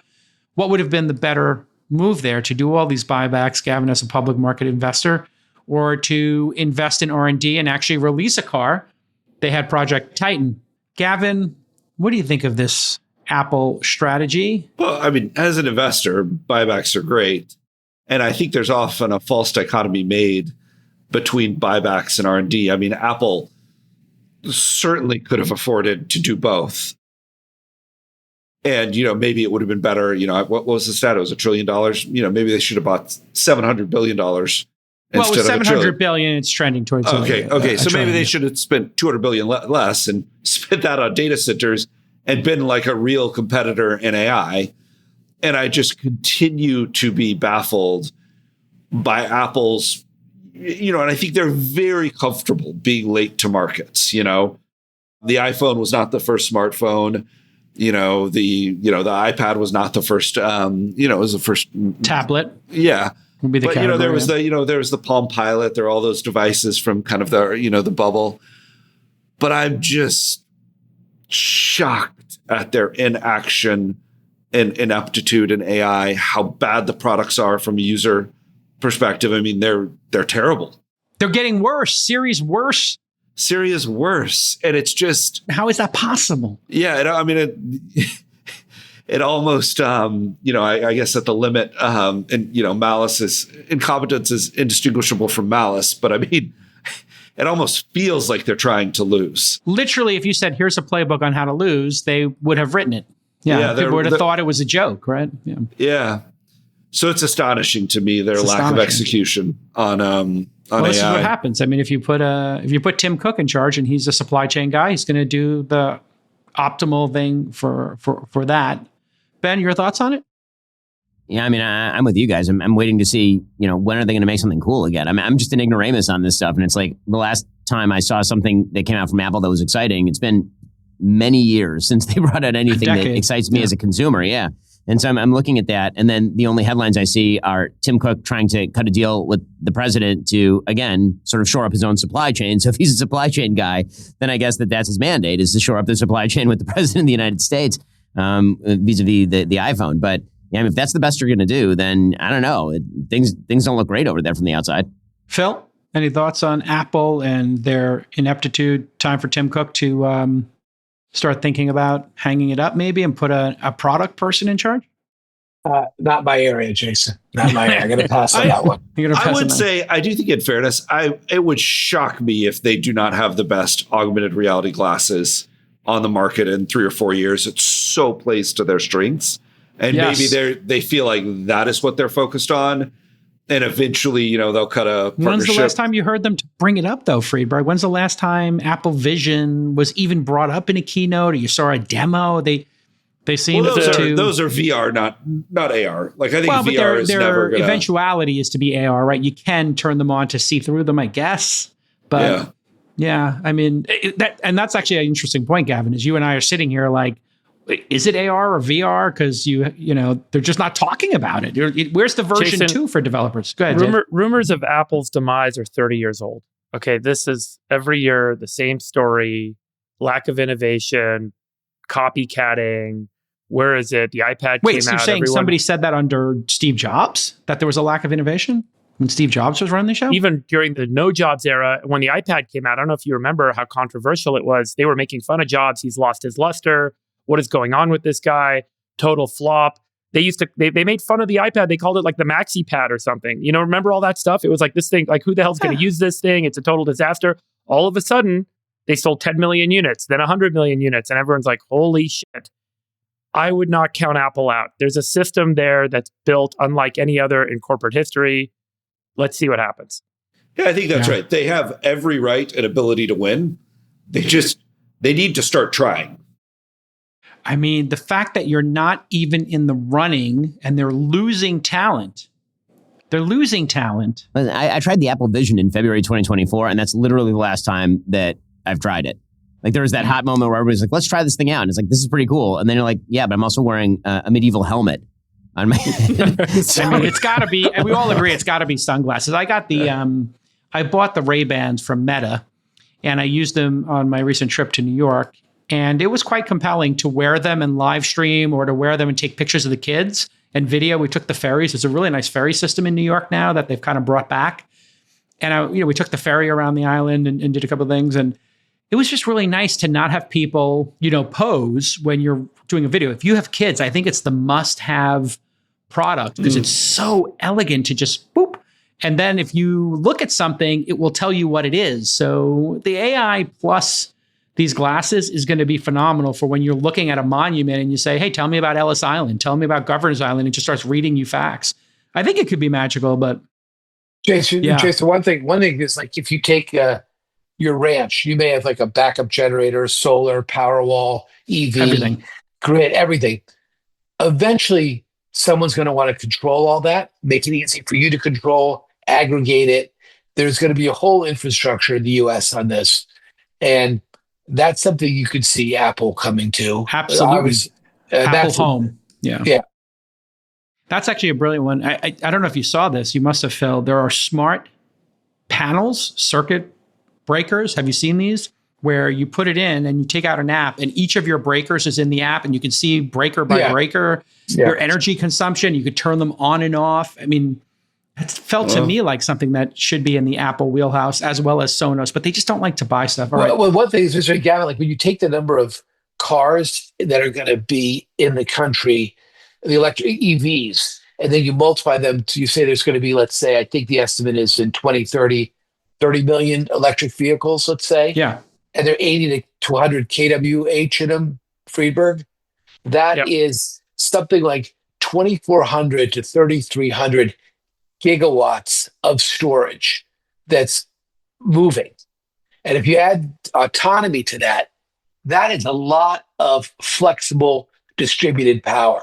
And so whoever controls and thinks about that is going to make a ton of money.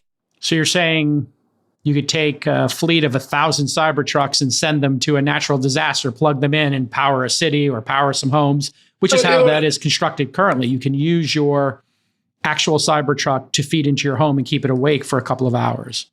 Right. Or maybe in the short term, just think about the parking lot of Meta. Like, having all those cars there when you charge and discharge. The control of that, the management of it, the operating system, if you will, of that will be very valuable. All right, we're going to end on this summer reading.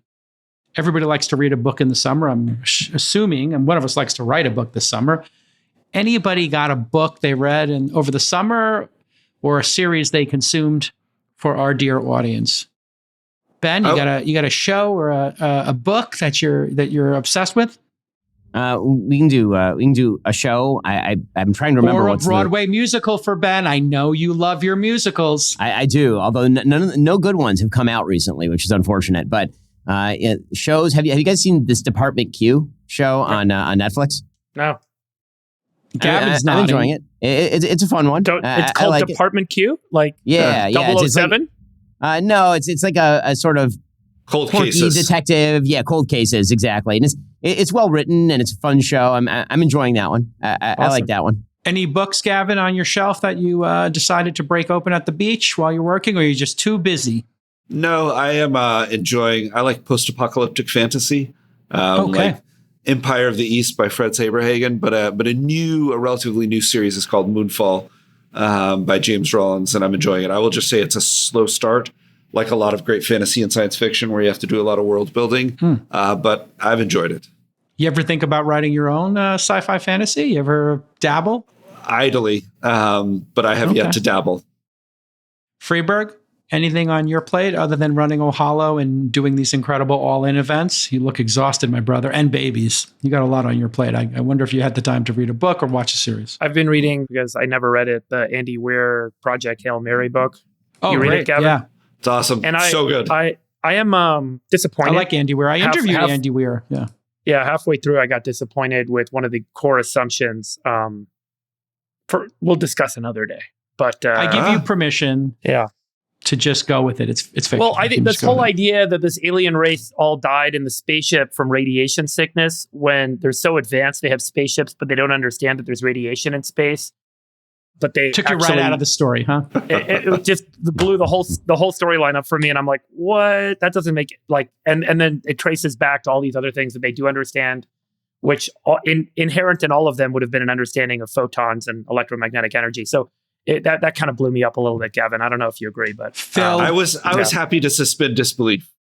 Yeah, because I do like Andy Weir. Yeah, I like Andy Weir. He's a cool cat. I literally, when he was doing The Martian, I asked him to be on This Week in Startups like years ago. And he's like, yeah, if you come down to my condo in like San Diego, in like San Jose or somewhere in the South Bay. And literally he's got this like little modest thing. And then he's like, I just sold it.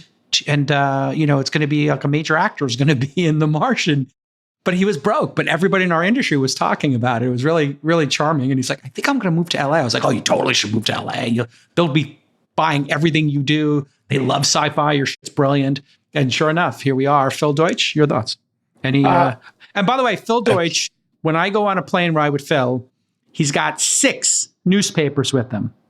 You got to read the paper every day. Every day. I mean, 4 papers. He gets through 5 minimum a day. He's like the Charlie Rose of Gavin, news consumption. Gavin says, I'm in Truro, which is the middle of nowhere. And there's so few papers out here. I have to get up at 5 to go to the Cumberland Farms to get the FT, the Journal of the Times, before anyone else does. So I love reading newspapers. I was a newspaper boy, read papers. I late to, but just finished the Musk book, which was phenomenal. I thought the biography, really good. The Isaacson one. Yeah, I know I'm late, but it was great. I'm reading a book on the making of the King James Bible, which is a tough slog, but well worth it to sound pretentious and smart. I watched Superman, which I highly recommend Ben Shapiro's review of, because he's got it dead on. What did you say, Ben? Well, no, give us a teaser. Well, people will look it up later. You didn't like it. Why didn't you like it? Too woke, or you didn't like the Gaza or Ukraine kind of references? I thought I didn't think any of that stuff was there. Honestly, I just thought it was super meh. Like it was. The whole thing is just it's James Gunn being very, very James Gunn. And as somebody who likes sort of the legend of Superman, the sort of grandeur of Superman as part of the American iconic landscape, the kind of reduction of Superman to slapstick comedy surrounded by a bunch of other characters who I don't care about. And then just kind of, there's a part where it just turns into James Gunn doing Guardians of the Galaxy, but with iconic characters. It was a little derivative, I will say. My kids loved it, though, which I was happy about. Continue, Phil. All right. Then, this is a tough one because it was a fun date night, but F1 I thought was a little B+-ish. Could have been better. And then my winners, I thought The Penguin was fantastic, the series. And Dope HBO Thief. series. And Dope Thief is very good, too. I would just add second season of 1923. I think also very good. I will give you. Interesting. I used to be in the magazine business. I haven't subscribed to a magazine in well over a decade, and I just subscribed to monocle.com, which is a bunch of like designers, and they, it's like literally they have a print newspaper they put out once over the summer, and then they actually have a bound magazine. But it's an incredibly curated look at the world of design, hotels, restaurants, art, fashion. And it's kind of uncompromising. They're just like, hey, we just like things that are incredibly well thought out. And I have started taking some of their recommendations, and they don't miss. Monocle.com. And you guys know I love biographies, and I went biography crazy this summer. All About Me by Mel Brooks. Amazing. And he reads it, so a great audiobook. I'm almost finished with Who Knew by Barry Diller, who at 24 years old. Yeah, that's great. It's incredible. Did you read it yet, or? It was a little skim. Plus, I heard him talk about it. You know him. I've met him one time.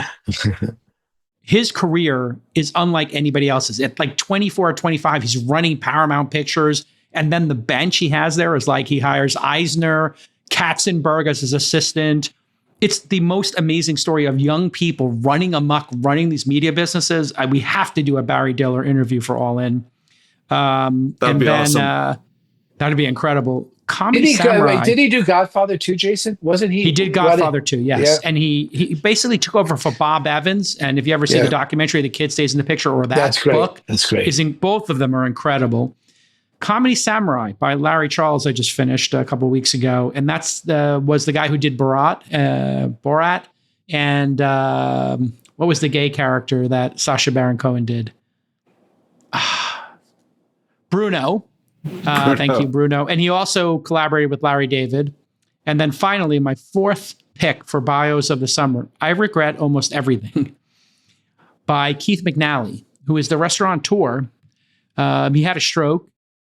He has an Instagram where he's like pretty spicy. And he did Balthazar, Pastis, Odeon, all these incredibly iconic places that in my youth I hung out in. And to hear him it's the most self-deprecating in a sort of British tradition biography ever. So I love biographies. So many lessons in there. If you're a young entrepreneur, I highly recommend all those. Would love to have all those people on the pod. It's been an amazing summer episode. I really appreciate y'all taking the time out of your schedule. Ben, are you going to come to All In Summit in September? You're our guest. We got to have you there. Come out. I'd love to see if we can make it. That'd be awesome. 7th, 8th, or 9th. Bring the wife. I don't know. I don't know how old the kids are, but we'll get you backstage. We'll give you the VIP pass, the whole treatment. Okay. I don't think you want my 11, 9, 5, and 2-year-old there, but yes. No, they can't come. No, but actually, I take it back. We have a surprise for one of the parties that they would love to come to, but I'm going to leave it at that because Dave hasn't given up. Dave loves doing the parties, and he has a blowout spectacular party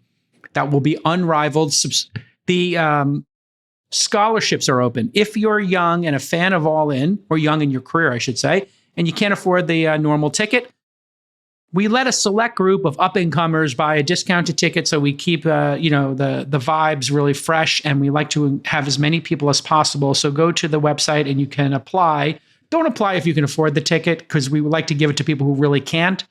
And those scholarships are there. You'll hear in a week, typically, because we get so many scholarship requests. It takes us a little while to get through them. Shout out to the team, Kimber and John Hale and the whole team over there, Nick, for putting so much into the amazing All In Summit. And thanks to my friend for sending me my new app. Dave is freaked out right now. Just bleep that shit out, Nick. It's not even funny anymore. Just bleep it out. See you next time on the #1 podcast in the world after Ben Shapiro's. Love you, besties. Thanks, everybody. Bye, guys. We'll let your winners ride. Rain Man David Sack. And instead, we open source it to the fans, and they've just gone crazy with it. Love you, Besties. Queen of Quinoa.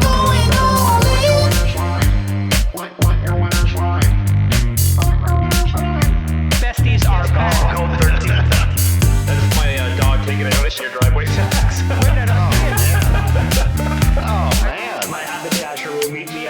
We should all just get a room and just have one big huge orgy because they're all just useless. It's like this sexual tension that they just need to release somehow.